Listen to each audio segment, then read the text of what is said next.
വർഷങ്ങൾ കഴിഞ്ഞിട്ടാണ് കുഞ്ചാക്കോ പറഞ്ഞിട്ടാണ് പ്രേം നസീർ അറിയുന്നത്, വിശപ്പിൻ്റെ വെളിയിലെ നായകനായ താങ്കളെ കട്ട് ചെയ്യാൻ ഞാൻ പറഞ്ഞിട്ട് അത് സമ്മതിക്കാതെ നിങ്ങളെ കട്ട് ചെയ്യുകയാണെങ്കിൽ എന്നെയും കട്ട് ചെയ്തേക്കൂ എന്ന് പറഞ്ഞ ആളാണ് സുകുമാരൻ നായർ, തെക്കുറിശ്ശി സുകുമാരൻ നായർ എന്നുള്ള രഹസ്യം പ്രേം നസീർ അറിയുന്നത് തെക്കുറിശ്ശിയിൽ നിന്നല്ല, വർഷങ്ങൾ കഴിഞ്ഞ് കുഞ്ചാക്കോ പറഞ്ഞാണ് അറിയുന്നത്. ഇങ്ങനെ എന്താ പറയുക, മലയാള സിനിമയിൽ കൊണ്ടും കൊടുത്തും സ്നേഹിച്ചും വളർന്ന ഒരു തലമുറയായിരുന്നു മലയാള സിനിമയിലുണ്ടായിരുന്നത്. തെക്കുറിശ്ശി അന്ന് പ്രേം നസീറിനെ അബ്ദുൽ ഖാദറിനെ കട്ട് ചെയ്ത് വിട്ടേക്കും, പകരം നമുക്കൊരാളെ കണ്ടെത്താം അല്ലെങ്കിൽ ഞാൻ അഭിനയിക്കാമെന്ന് പറഞ്ഞിരുന്നെങ്കിൽ ചിലപ്പോൾ നസീർ സാർ ഇന്നത്തെ ലെവലിലേക്ക് എത്തില്ല. കാരണം അഭിനയിച്ച രണ്ടാമത്തെ സിനിമയിൽ നിന്ന് തന്നെ അഭിനയിക്കാൻ കൊള്ളില്ല, അഭിനയിക്കുന്നത് ഭംഗിയില്ല, കഴുത്തിൽ ബോൾ പോലെ എന്തോ സാധനം കിടന്ന് ഓടുന്നു, അതുകൊണ്ട് അഭിനയിച്ചുകൊണ്ടിരുന്ന പടത്തിൽ നിന്ന് പകുതി അഭിനയിച്ച ശേഷം അയാളെ പുറത്താക്കി എന്ന് പറഞ്ഞാൽ നസീർ സാറിൻ്റെ കരിയറിനെ അത് ബാധിക്കാം. ഞാൻ പറയുന്നത് ഒരാളിനെ സെലക്ട് ചെയ്തതായിരിക്കണം. സെലക്ട് ചെയ്തില്ലെങ്കിൽ കുഴപ്പമില്ല, പക്ഷേ സെലക്ട് ചെയ്ത് കൊണ്ടുവന്ന് പാതി വഴിയിലിട്ട് അയാളെ പറഞ്ഞു വിടുന്നത് അയാളെ കരിയറിന് ഭയങ്കരമായി ദോഷം ചെയ്യും. ഞാൻ ഇതിൻ്റെ പിന്നാലെ പറയുന്നൊരു കഥ കേൾക്കുമ്പോഴേ നിങ്ങൾക്ക് അതിൻ്റെ ബീഭത്സമായ രൂപം മനസ്സിലാവും. അതുപോലെ തന്നെ മോഹൻലാലിന് വേണ്ടി മഞ്ഞിൽ വിരിഞ്ഞ പൂക്കളിന് മുമ്പ് മോഹൻലാലിന് വേണ്ടി ഒരുപാട് ശ്രമങ്ങൾ കൂട്ടുകാർ നടത്തിയിരുന്നു. ഇദ്ദേഹത്തെ കൊണ്ടുവന്നൊരു സംവിധായകനെ കാണിച്ചിട്ട് എന്തെങ്കിലും ഒരു വേഷം കൊടുത്ത്, ചേട്ടാ ഇയാൾക്കൊരു തുടക്കം, മോഹൻലാലിനൊരു തുടക്കം കൊടുക്കണം എന്ന് പറഞ്ഞപ്പോൾ മോഹൻലാലിനോട് പുറത്തിറങ്ങി നിൽക്കാൻ പറഞ്ഞിട്ട് ഈ ശുപാർശ ചെയ്ത ആളിനെ മറക്കുന്നതിനല്ലേ സുരേഷ് കുമാറിനോട്, നമ്മുടെ മേനക സുരേഷ് കുമാറിനോട് ഒരു പ്രശസ്തനായ സംവിധായകൻ ചോദിച്ചത്, പറങ്ങി മാങ്ങേണ്ടി തിരിച്ചിട്ടതുപോലെ, ക്യാഷിനിട്ട് തിരിച്ചിട്ടതുപോലെ മോന്തയുള്ള യവന് വേണ്ടി ശുപാർശ ചെയ്യാൻ വരാൻ നിനക്കെങ്ങനെ തോന്നി എന്നാണ് ചോദിച്ചത്. ആ ചോദ്യം ചോദിച്ച സംവിധായകൻ പിന്നെ എന്താ പറയുക, എത്ര സിനിമകളിൽ മോഹൻലാലിനെ നായകനാക്കി ചെയ്തെന്നറിയോ? സൂപ്പർ മെഗാ ഹിറ്റുകളായ സിനിമകൾ ചെയ്തു ആ സംവിധായകൻ, ഈ പറങ്ങി മാങ്ങ തിരിച്ചിട്ട മുഖമുള്ള മോഹൻലാലിനെ വെച്ച്. 1978 സെപ്റ്റംബർ 3-ാം തീയതി ഞായറാഴ്ച 11 മണിക്കാണ് എന്താ പറയുക, തിരനോട്ടം എന്ന് പറഞ്ഞ ഒരു സിനിമയ്ക്ക് വേണ്ടി മോഹൻലാൽ ക്യാമറയ്ക്ക് മുന്നിൽ നിന്നത്. അപ്പോൾ ഇൻ്റർവ്യൂ, ഈ പത്രത്തിൽ പരസ്യങ്ങൾ ഒരുപാട് കിടക്കുന്ന കണ്ടുകൊണ്ടാണ് ഒരു വില്ലനായിട്ട് അഭിനയിക്കാൻ പരസ്യം കണ്ടാണ് കാലം കൊടയൊക്കെ ആയിട്ട് മോഹൻലാൽ ഉദയാസ്ട്രീ ചെന്നത്. അവിടെ ചെന്ന് നവോദയയിൽ ചെന്ന് ആ ഇൻ്റർവ്യൂവിൽ പങ്കെടുത്തു. ഫാസിൽ പറയുന്നത് സ്ത്രൈണ സ്വഭാവമുള്ള ഒരു നാണം കുടുങ്ങിയായ ഒരു ചെറുപ്പക്കാരനാണ് ഈ മടക്ക് കുടയും കഷത്ത് വെച്ച് കയറി വന്നത്. പിന്നെ എത്രയോ പടത്തിൽ ബാലഗോപാലിലോ അതിലൊക്കെയോ ടി.പി. ബാലഗോപാലിലൊക്കെ ആ കാലം കുട വെച്ച്, വെള്ളാനങ്ങളുടെ നാട്ടിലൊക്കെ അത്ഭുതമായ പ്രകടനങ്ങൾ മോഹൻലാൽ കുട വെച്ച് ചെയ്തിട്ടുണ്ട്. ഇതൊരു മടക്ക് കുടയാണ്. അങ്ങനെ ഒരു മടക്ക് കുടയും പിടിച്ച് മഴയത്ത് കയറി വന്ന് നാണം കുടുങ്ങി നിൽക്കുന്ന മോഹൻലാലിനെ കണ്ടപ്പോൾ അവിടെ എന്താ പറയുക, സിബിമലയിൽ അന്ന് നവോദയയിലുണ്ട് അസിസ്റ്റൻ്റ് ഡയറക്ടറായിട്ട്. പിന്നെ അപ്പച്ചൻ്റെ മകനായ ജിജോയുണ്ട്, ജോസുണ്ട്, ഫാസിലുണ്ട്, ഒരുപാട് പേര് ഇരിപ്പുണ്ട് പുതിയ ആളുകളെ കണ്ടെത്താൻ. അവിടേക്ക് കയറി വന്നപ്പോൾ സത്യത്തിൽ ഫാസിൽ പറയുന്നത് മോഹൻലാൽ എന്ന് പറഞ്ഞ നടൻ്റെ നാണം കുടുങ്ങിയുള്ള വരവ് കണ്ടപ്പോഴാണ് ഞാൻ അയാളെ വില്ലനാക്കിയെന്നാണ്. ആരാക്കും അങ്ങനെ അല്ലേ? വില്ലനായിട്ട് വരുമ്പം പൗരുഷമൊക്കെ വേണ്ടേ? ഇതൊരു നാണം കുടുങ്ങിയായിട്ടാണ് കയറി വന്നത്. എന്ന് മാത്രമല്ല, ചോദ്യങ്ങൾക്കിടയിൽ രജനീകാന്തിനെ പോലെയൊക്കെ അഭിനയിക്കാൻ അറിയാമോ എന്ന് ചോദിച്ചാൽ മോഹൻലാൽ പറഞ്ഞു, അദ്ദേഹത്തെ പോലെ ഒന്നും എനിക്ക് അഭിനയിക്കാൻ അറിയില്ല, ഞാൻ എൻ്റെ രീതിയിൽ ചെയ്യാം എന്ന് പറഞ്ഞാണ് അവിടെ അതൊരു സീനൊക്കെ അഭിനയിച്ച് കാണിച്ചത്.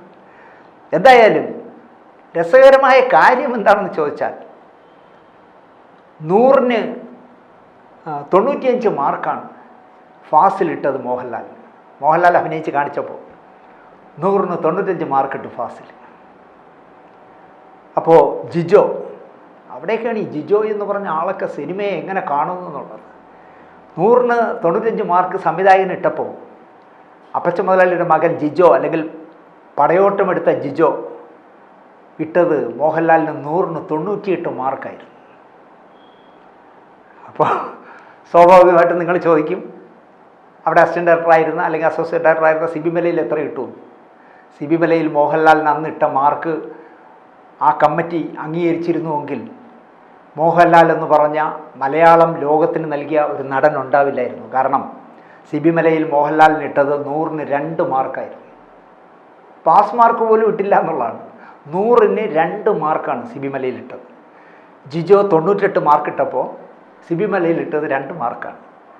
അപ്പോൾ അത്രയ്ക്കും എന്താ പറയുക, പാസ് മാർക്ക് പോലും കൊടുക്കാൻ കഴിയാത്ത ഒരു കൂതറ എന്നുള്ള രീതിയിൽ 2 മാർക്ക് ഇട്ട സിബി മലയിലിൻ്റെ 2 സിനിമകളിലൂടെയാണ് മോഹൻലാൽ 2 നാഷണൽ അവാർഡ് വാങ്ങിയത് എന്ന് പറഞ്ഞാൽ എത്ര അതിശയവും നിങ്ങൾ ആലോചിച്ചു. സിബി മലയിൽ ഈ വിലയിരുത്തലുകളിൽ ദയനീയ പരാജയമാണെന്ന് എനിക്കാദ്യമായി എൻ്റെ മനസ്സിൽ തോന്നിയത് ഈ നവോദയ സ്റ്റുഡിയോയിൽ നടന്ന മോഹൻലാലിനിട്ട മാർക്ക് വെച്ചാണ്. കാരണം സംവിധായകൻ 95 ഇട്ടു, നിർമ്മാതാവിൻ്റെ മകൻ 98 ഇട്ടു. സിബി മലയിൽ എന്ത് കാരണത്താലെന്നറിയില്ല 2 മാർക്കാണ് ഇട്ടത്. അപ്പോൾ അദ്ദേഹത്തിന് ഒരാളെ വിലയിരുത്താൻ അറിയില്ല എന്നുള്ള കാര്യം ഉറപ്പാണ്. അങ്ങനെ വിലയിരുത്താൻ അറിയാമായിരുന്നെങ്കിൽ അദ്ദേഹത്തിനെ ഇലക്ഷനിൽ മാക്റ്റിൽ ജയിപ്പിക്കാൻ വേണ്ടി അഹോരാത്രം തിരുവനന്തപുരത്ത് പണിപ്പെട്ട എന്നെ ഒറ്റ കൊടുക്കും അദ്ദേഹം. അപ്പോൾ അദ്ദേഹത്തിന് വ്യക്തികളെ വിലയിരുത്താൻ അറിയില്ല എന്നുള്ളത് 100% സത്യമാണെന്ന് പറയാം. ഇനി ഞാൻ പറയാൻ പോകുന്നത് ഇതിനേക്കാൾ രസകരമായ ഒരു കാര്യമാണ്. 300ഓളം സിനിമകളിൽ അഭിനയിച്ച ഒരു നടനെക്കുറിച്ചാണ്.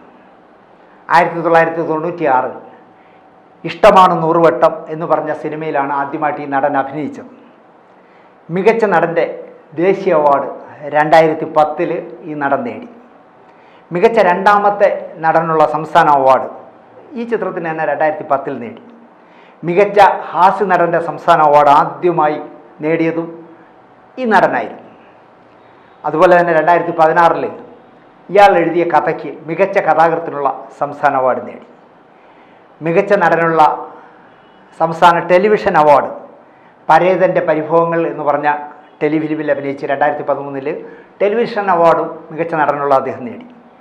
പിന്നെ ഫിലിം ഫെയർ അവാർഡ് നേടി, South Indian international movie award വാങ്ങി, Kerala film critics association award വാങ്ങി, ഏഷ്യാനെറ്റ് അവാർഡ് വാങ്ങി, വനിതയുടെ അവാർഡ് വാങ്ങി, സത്യൻ സ്മാരക അവാർഡ് വാങ്ങി, ഭരതൻ സ്മാരക അവാർഡ് വാങ്ങി, പ്രേം നസീർ പുരസ്കാരം നേടി. ഇങ്ങനെ കിട്ടാവുന്ന എല്ലാ അവാർഡുകളും നേടിയ ഒരു നടനെക്കുറിച്ചാണ് ഞാനിന്ന് സംസാരിക്കുന്നത്. ഇത്രയൊക്കെ അവാർഡുകൾ നേടിയ ഒരാളെ അഭിനയിക്കാൻ അറിയില്ല എന്ന് പറഞ്ഞ് വണ്ടിക്കൂലി പോലും കൊടുക്കാതെ, നിങ്ങളെ മാറ്റുകയാണെന്ന് പോലും പറയാതെ മാറ്റിയ ഒരു കഥയാണ് ഞാൻ പറയുന്നത്. ഈ പറഞ്ഞ എന്താ പറയുക, നിങ്ങൾ ഈ കഥാപാത്രത്തിന് കറക്റ്റ് ആവുന്നില്ല, അതുകൊണ്ട് നിങ്ങളെ മാറ്റുകയാണ് എന്ന് പറഞ്ഞില്ല. നിങ്ങൾക്ക് പോകാൻ പിറവം വരെ പോകാനായിട്ടുള്ള, പറവൂർ വരെ പോകാനായിട്ടുള്ള വണ്ടിക്കൂലി കൊടുക്കാൻ ഞാൻ ഏർപ്പാടാക്കും എന്നും പറഞ്ഞില്ല. അങ്ങനെയൊക്കെ ഇറക്കി വിട്ട ഒരു നടൻ അവിടുന്ന് ഞാൻ നേരത്തെ പറഞ്ഞതുപോലെ നാഷണൽ അവാർഡ് അടക്കം എന്തെല്ലാം അവാർഡുകളുണ്ടോ കേരളത്തിൽ ആ അവാർഡുകളൊക്കെ നേടുകയും 300-ലധികം സിനിമകളിലും അഭിനയിച്ചു എന്ന് പറഞ്ഞാൽ അയാൾ അഭിനയിച്ച സിനിമയിൽ നിന്ന് അയാളെ ഇറക്കി വിട്ട സംവിധായകന് നമ്മൾ എത്ര മാർക്ക് കൊടുക്കും? മോഹൻലാലിന് 2 മാർക്കിട്ട സിബി മലയിലായിരുന്നു ആ സംവിധായകൻ. ആ നടനാരാണ് എന്ന് ചോദിച്ചാൽ നിങ്ങൾക്ക് ചിലപ്പോൾ എന്താ പറയുക, ആ നടനെ മനസ്സിലായി കാണും. സംവിധായകൻ്റെ വിലയിരുത്തലിൻ്റെ മാനദണ്ഡം എന്തായിരുന്നു എന്ന് എനിക്കറിയില്ല. ഞാനൊട്ട് സിബി മലയിലിനോട് ചോദിച്ചിട്ടുമില്ല, ഇനി ചോദിക്കുകയില്ല. ആരാണ് ഈ നടൻ എന്ന് ചോദിച്ചാൽ ആദമിൻ്റെ മകൻ അബു എന്ന് പറഞ്ഞ പടത്തിൽ അഭിനയിച്ചതിനാണ് അവാർഡ് വാങ്ങിച്ച മികച്ച നടൻ്റെ അവാർഡ് അദ്ദേഹം വാങ്ങിയത്. പിന്നെ അച്ഛനുറങ്ങാത്ത വീട് എന്ന് പറഞ്ഞൊരു സിനിമയിലും മനോഹരമായ പ്രകടനം നടത്തിയ ആളാണ് അദ്ദേഹം. കറുത്ത ജൂതൻ എന്ന് പറഞ്ഞ സിനിമയ്ക്ക് കഥ എഴുതിയതിനാണ് കഥയ്ക്കുള്ള അവാർഡ് വാങ്ങിയത്. പരേതൻ്റെ പരിഭവങ്ങൾ എന്ന് പറഞ്ഞ ടെലിഫിലിമിന് മികച്ച നടൻ്റെ ടെലിവിഷൻ അവാർഡും വാങ്ങിയ നടൻ ഇനിയും വച്ചൊളിക്കേണ്ട കാര്യമില്ല. നമ്മളെ ഒരുപാട് ചിരിപ്പിച്ചിട്ടുള്ള സലിം കുമാറിനാണ് സിബി മലയിലിൻ്റെ ഭാഗത്തു നിന്ന് ജീവിതത്തിലൊരിക്കലും ക്യാമറയുടെ മുന്നിൽ നിൽക്കുമ്പോഴൊക്കെ സലിം കുമാർ ഓർക്കുമെന്ന് എനിക്ക് തോന്നുന്നു സിബി മലയിലിൻ്റെ മുഖം. സിബി മലയിൽ കോട്ടയത്ത് ദിലീപിനെ നായകനാക്കിക്കൊണ്ട് നീ വരുവോളം എന്ന് പറഞ്ഞ സിനിമ ചെയ്യുന്ന കാലം, സിദ്ധാർത്ഥനെന്നോ സിദ്ധു പനക്കലെന്നോ ഒക്കെ പറയാവുന്ന എൻ്റെ സുഹൃത്തായ സിദ്ധു പനക്കലാണ് ആ പടത്തിൻ്റെ പ്രൊഡക്ഷൻ എക്സിക്യൂട്ടീവ്. സിബി സാറിൻ്റെ പുതിയ പടത്തിൻ്റെ ചിത്രീകരണം നടക്കുന്നു. കോട്ടയത്താണ്. സലിംകുമാറേ, നിങ്ങൾക്കതിലൊരു വേഷമുണ്ട് എന്ന് വിളിച്ചു പറയുന്നത് സിദ്ധു പനക്കലാണ്. നാളെ രാവിലെ എത്തണം. സിബി മലയിലിൻ്റെ പടത്തിലൊരു വേഷം. സലിംകുമാറിൻ്റെ മനസ്സിൽ സന്തോഷം കൊണ്ട് ലഡ്ഡു പൊട്ടി എന്ന് പറയേണ്ട കാര്യമില്ല. വരാൻ ചേട്ടാ, ഞാൻ രാവിലെ തന്നെ എത്തിക്കൊള്ളാം എന്ന് മറുപടി പറഞ്ഞു. സുഹൃത്തുക്കളോടൊക്കെ സലിംകുമാറിൻ്റെയൊക്കെ ഏറ്റവും വലിയ ബലം എന്ന് പറയുന്നത് നല്ല കുറേ സുഹൃത്തുക്കളുണ്ട് അദ്ദേഹത്തിൻ്റെ നാട്ടിലെന്നുള്ളതാണ്. അപ്പോൾ ആ സുഹൃത്തുക്കളോടൊക്കെ പറഞ്ഞു, സിബി മലയിലിൻ്റെ പടത്തിൽ അഭിനയിക്കാൻ വേണ്ടി ഞാൻ നാളെ കോട്ടയത്തേക്ക് പോവുകയാണ്. കേട്ടവർ പറഞ്ഞു, സലിമേ ഇതോടെ നീ രക്ഷപ്പെട്ടറ.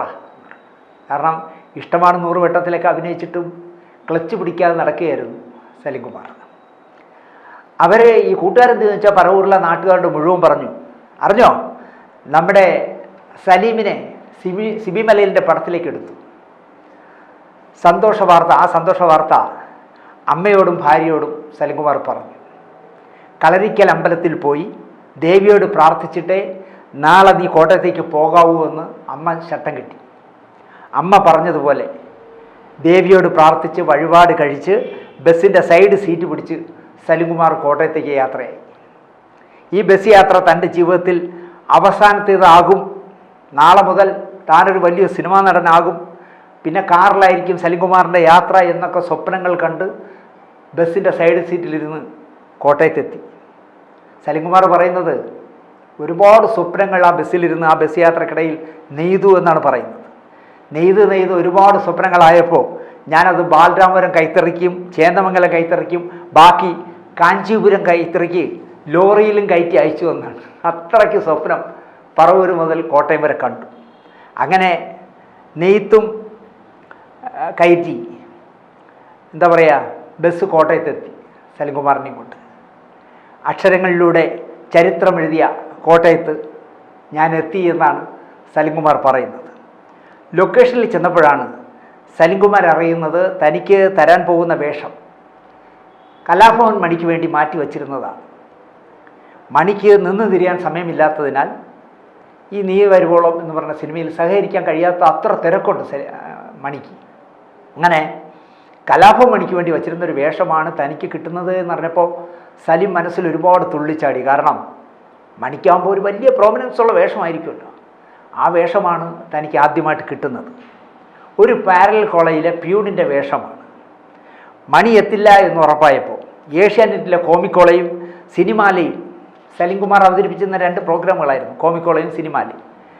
ഇത് രണ്ടും കണ്ടിട്ടുള്ള അദ്ദേഹത്തെ വിളിച്ചാലോ എന്നായി ചർച്ച. നീ വരുവോളം നിർമ്മിച്ച പ്രേംപ്രകാശാണ് ആ നിർദ്ദേശം മുന്നോട്ട് വെച്ചത്. ജോസ് പ്രകാശിൻ്റെ അനുജൻ പ്രേംപ്രകാശ്. 11 സീനുകളുള്ള വേഷമാണ്. അപ്പം ആലോചിച്ച് നോക്കൂ, ഒരു സിനിമയിൽ 11 സീനുള്ള ഒരു വേഷത്തിലേക്കാണ് കലാഭവൻ മണിക്ക് പകരം സിബി മലയിലിൻ്റെ സെറ്റിലേക്ക് സലിംകുമാറിനെ വിളിച്ചു വരുത്തിയത്. സിബി മലയിലിനെ പോലുള്ള ഒരു സംവിധായകൻ്റെ സിനിമയിൽ 11 സീനുള്ള ഒരു കഥാപാത്രം കിട്ടുന്നു എന്നറിഞ്ഞപ്പോൾ, അതും നല്ല നിർമ്മാതാവായ കൂടെവിടെ അടക്കം, പെരുവഴി അമ്പലം അടക്കം ഒരുപാട് നല്ല സിനിമകൾ എടുത്തിട്ടുള്ള, അപ്പൂൻ്റെ അമ്മ എൻ്റെയും അടക്കം ഒരുപാട് സിനിമകൾ എടുത്തിട്ടുള്ള പ്രേംപ്രകാശ് എന്ന് പറഞ്ഞ നിർമ്മാതാവ് തൻ്റെ മിമിക്രി ലോകത്തെ സുഹൃത്തായ ദിലീപാണ് നായകൻ. അപ്പോൾ ദിലീപിനും ജനപ്രിയനായ നായകനായി വളർന്നുകൊണ്ടിരിക്കുന്ന കാലമാണ്. മരിച്ചുപോയ സിനിമാ പത്രപ്രവർത്തകനും പിന്നെ സീരിയലിലെ തിരക്കഥാകൃത്തുമൊക്കെ ആയിരുന്ന GA ലാലിൻ്റെതാണ് തിരക്കഥ. ദിവ്യ ഉണ്ണി, രേഖാമോഹൻ, തിലകൻ, ജഗതി ഒക്കെയുള്ള ഒരു വലിയ പടമാണ്. സന്തോഷം കൊണ്ട് സലിംകുമാറിന് ശ്വാസം മുട്ടി എന്ന് വേണമെങ്കിൽ പറയാം. 9 സീനുകളിൽ സലിംകുമാർ അഭിനയിച്ചു. ആ അഭിനയിച്ച 9 സീനുകളിലും സംവിധായകൻ എന്നുള്ള നിലയ്ക്ക് സിബി മലയിൽ വളരെ സന്തോഷവാനായി സ്റ്റാർട്ടും കട്ടുമൊക്കെ പറഞ്ഞു.